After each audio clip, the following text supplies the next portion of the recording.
కరెక్ట్గా సంవత్సర కాలం ఈ ప్రభుత్వం ఎన్నికైన తేదీకి. అందుకే ఆనాడు ఆ రోజు ప్రజా విద్రోహ దినంగా,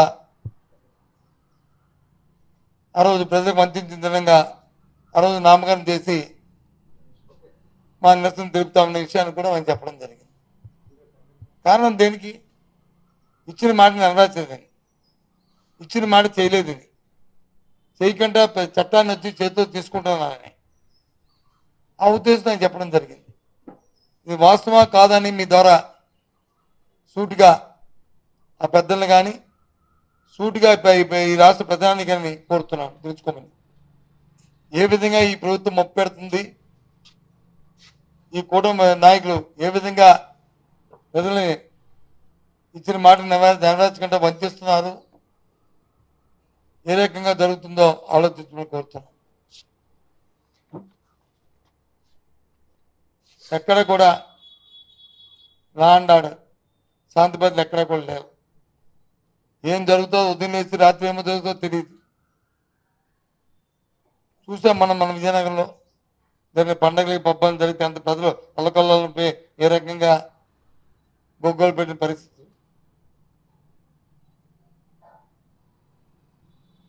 అట్టాసంగా చెప్పారు ఈ ప్రభుత్వం వచ్చిన తర్వాత, ఓ ఇన్ని వేల కోట్ల రూపాయలు, ఇన్ని లక్షల కోట్ల రూపాయలు వచ్చి ఈ రాష్ట్రానికి తీసుకొస్తాం.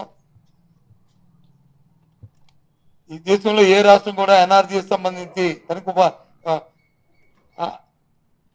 పనికి ఆహార పథకం కింద ఉపాధి నిధులు తీసుకొస్తామని చెప్పారు యథాసంగా. ఏమైంది? ఎప్పుడు దేశ చరిత్రలో జరగని విధంగా ఏదో ఒక వారం 2 వారాల్లో వేజెస్ వచ్చి ఇవ్వకపోవచ్చు, కానీ ఏప్రిల్ మే 2 నెలలు ఇప్పటికి ఏప్రిల్ నెల 1వ తారీఖు నుంచి ఉపాధి హామీని కూలీలకి నిధులు రావట్లే, వేజు రావట్లే. దగ్గర 6-7 వారాలు అయిపోయింది. ఎప్పుడు ఇస్తారు ఇవి? ఎండాకాలంలో ప్రజలు పనులు లేకుండా ఇబ్బంది పడుతున్న ఈ నేపథ్యం. ఇది ఒక్క విజయనగరం జిల్లాలో కాదు, రాష్ట్రం అంతా కూడా. అసలు ప్రజల కోసం మీరు ఆలోచిస్తున్నారా? వారికి అవసరాలు ఏం తీరాలని చూస్తున్నారా? మా ఎంత ఉంటుంది అంత కలిస్తే, రాష్ట్రం అంతా కలిపితే ఎంత ఉంటుంది? అంత కలిస్తే 800, 900 కోట్లు ఉంటుంది. మీరు సుమారు 1,30,000-40,000 కోట్ల రూపాయలు అప్పు తీసుకొచ్చారే, 1,40,000 కోట్ల రూపాయలు అప్పు తీసుకొచ్చారే. ఈ అప్పులో ఈ 900-800 కోట్లు ఏమాత్రం? 2 లక్షల మందిని ఆకలిగా అలమటించేటట్లు ఉంచడం భావ్యమని ప్రభుత్వాన్ని ప్రశ్నిస్తున్నాను. మీకు అది చెంపుకుట్టినట్లు ఉందా అని ఆలోచిస్తున్నాను. దీని మీద ఏమైనా ఆలోచన చేస్తానని ఆలోచిస్తున్నాను. కేంద్రం నుంచి నిధులు కానీ ఆలస్యమైతే రాష్ట్ర ప్రభుత్వం ఏం చేస్తుంది? మీరు ఎందుకు దాన్ని ఇచ్చి చేసిన తర్వాత రీఎంబర్స్మెంట్ మీరు అడగట్లేదు? గత ప్రభుత్వంలో ఎప్పుడైనా ఇలా జరిగిందని అడుగుతున్నాను. ఏ రోజైనా ఇలాంటి నిధుల కోసం ఆలోచన చేసిన కూలి కోసం ఎప్పుడైనా ఆలస్యమైందని అడుగుతున్నాను. ఈ ప్రభుత్వం కాదు, ఈ దేశ చరిత్రలో ఏ రాష్ట్రంలో కూడా ఇంత ఆలస్యం వాళ్ళే. ఎందుకు అవుతుంది? సరైన శ్రద్ధ, దాని మీద బాధ్యతగా దాని మీద ఆలోచన చేయకపోవడం, ప్రభుత్వం ఇంటర్వెన్షన్ లేకపోవడం. రైతులకు పండిన పంట అంటే పంట గిట్టుబాటు ధర లేదు. పశ్చిమ గోదావరి దగ్గర నుంచి మన కోస్తా జిల్లాలో చూసుకుంటే కొన్ని నాదురే లేడు ధాన్యాన్ని. రాష్ట్రం ప్రొక్యూర్మెంటే చేతెత్తేసింది. వర్షం పడి తెచ్చిపోతే ఆ ధాన్యాన్ని కొనే దాతే లేడు.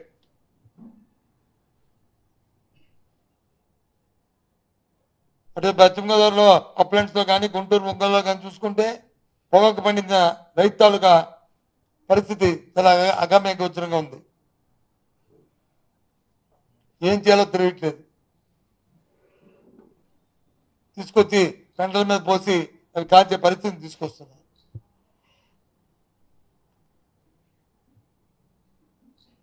అటు మిర్చికి ధర లేక, ఇటు పొగాకు లేక, ఇటు ధాన్యానికి లేక, ఇటు హార్టికల్చర్ పంటలకి మామిడికి లేక, లేకపోతే టమాటాకి ధరలు లేక, మరి ఏం చేస్తుంది ప్రభుత్వం? ఎందుకు మార్కెట్ ఇంటర్వెన్షన్ చేయట్లేదు? గత ప్రభుత్వాలు చేసినంత మాదిరిగా మేము ఎందుకు ఆలోచన చేయట్లేదు? అంటే మేము ఎన్నికలు అయిపోయి మా పదవులు మాకు ఉన్నాయి, మేము ఏసీ కారులో తిరుగుతున్నాం, ఎలా పోయినా మాకు పర్వాలేదనే ఆలోచన కనిపిస్తుంది. ఇది భావ్యం కాదు, ఇది న్యాయం కాదు.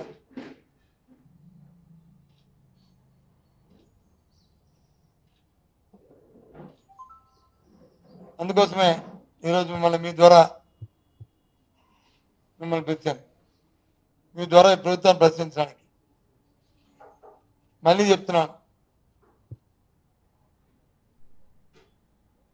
మా పార్టీ అధ్యక్షుడు ఆయన పత్రికా సమావేశంలో ఆయన అడిగిన ప్రజలకు వివరించిన అంశాల పట్ల ఏమిటంటే మీరు స్పందించండి, నాకు అభ్యంతరలే. కానీ అవి వదిలేసి ఇష్టారాజ్యంగా భాష చూస్తే వచనాలతోని ఒక మాజీ ముఖ్యమంత్రి అనే ఆలోచన లేకుండా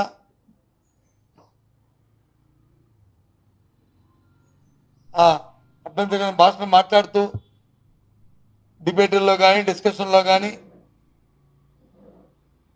నాయకులుగా ఉంటున్న నాయకులు కానీ మాట్లాడుతున్న మాటలు ఆక్షేపణీయం. వాటి గురించి వాటిని తీవ్రంగా ఖండిస్తున్నాం. ఇప్పటికైనా మీకు నిజంగా మీ నిజాయితీ పరులు చర్చిస్తుంటే ఆయన అడిగిన ప్రశ్నలకు సమాధానం చెప్పండి, అభ్యంతరలే. ప్రజలు చూసుకుంటారు. ఎందుకు ఇవ్వట్లేదు సూపర్ సిక్స్? ఎప్పటి నుంచి ఇస్తారు ఆడబిడ్డనిది? ఎప్పటి నుంచి ఇస్తారు అమ్మకబడి తల్లికి వందనం? ఎప్పటి నుంచి ఇస్తారు మహిళలకు ఉచిత బస్సు? ఆ బస్సు ఎక్కడి నుంచి ఇస్తారు? ఎక్కడి నుంచి ఎక్కడికి వెళ్తారు? ఏదో ఆగస్టు 15 స్వాతంత్రం వచ్చినట్టుగా ఆగస్టు 15 డేట్ అనౌన్స్ చేశారు. ఏదో మహిళలకు ఉచిత బస్సు ఇస్తే ఆ దినం నాడు ఓకే చేస్తారో చేయరు చూద్దాం, చేయమనే కోరుతున్నాం. చేయాలనే మా తాలూకు డిమాండ్. దాని విధి విధానం ఏంటి? మా విజయనగరం నుంచి విశాఖపట్నం వరకు ఇస్తారా? విజయనగరం నుంచి తిరుపతి వరకు ఇస్తారా? లేదా విజయనగరం నుంచి హైదరాబాద్ వరకు ఇస్తారా? ఎక్కడి వరకు ఇస్తారు? విధి విధానాలు చెప్పాలని కోరుతుంది, డిమాండ్ చేస్తున్నాం. ఎందుకు అడుగుతున్నామంటే ఒక ప్రతిపక్ష పార్టీగా అది మా బాధ్యత.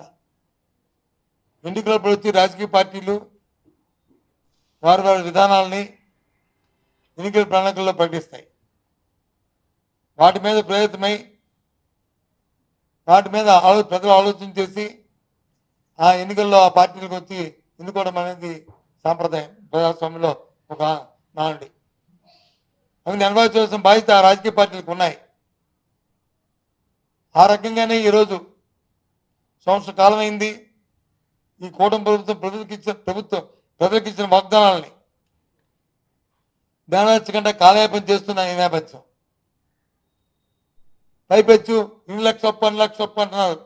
వాస్తవాలు వచ్చి అసెంబ్లీలో పెట్టారు. 4 నుంచి 5 లక్షలు, 5 లక్షల కోట్లు, 4,80,000 కోట్లు, 70,000 కోట్లు సబ్జెక్టు కరెక్షన్. మళ్ళీ 14 లక్షలు 10 లక్షలు అంటారు. అంతకుముందు అంటారు విషయం ఎంత ఉందో నాకు తెలుసు, నా చేతిలో మంత్రధనం ఉందని చెప్పారు. ఇప్పుడు వచ్చి నా చేతిలో మంత్రధనం ఉందా అని అడుగుతున్నారు. సంపద సృష్టించడం మాకు తెలుసు అన్నారు. ఇవాళ చెత్త పెరిగిపోతుంది వీధుల్లో, ఊరుల్లో. ఇతను నాదుడు లేడు. ఈ రకమైన అస్తవ్యస్తమైన పరిపాలన ఇవాళ రాష్ట్రంలో ఉంది. అందుకు అడుగుతున్నాం, సంవత్సర కాలం అవుతుంది, మీరు ఎప్పటి నుంచి మీరు ఇచ్చిన వాగ్దానాలు నెరవేరుస్తారు? వాటి విధి విధానాలు తెప్పాలి, ఒక క్యాలెండర్ అనౌన్స్ చేయాలి. ఇప్పటికే ప్రజలు వచ్చి సుమారు గత సంవత్సరం గత పాలనలో ఇవ్వాల్సిన ఎన్నికల ముందు ఇస్తామనుకునేవి ఎన్నికల నోటిఫికేషన్ ద్వారా వాటిని ఇవ్వనీయకుండా ఆపి అందరికీ ప్రజలకు అందరికీ చేశారు. సరే పోనీ ఈ ప్రభుత్వం వచ్చేస్తుంటే ఈ ప్రభుత్వం వచ్చి కూడా చేయలేదు. సంవత్సరం అయిపోయింది, 2వ సంవత్సరంలో అడుగేటేస్తున్నాం. ఆ ప్రజలను ఎందుకో ఇబ్బంది పెడుతున్నారు? ఇస్తారా ఇవ్వరా? ఇస్తే ఎప్పటి నుంచి ఇస్తారు? ఇస్తే ఆ విధానం ఏంటి?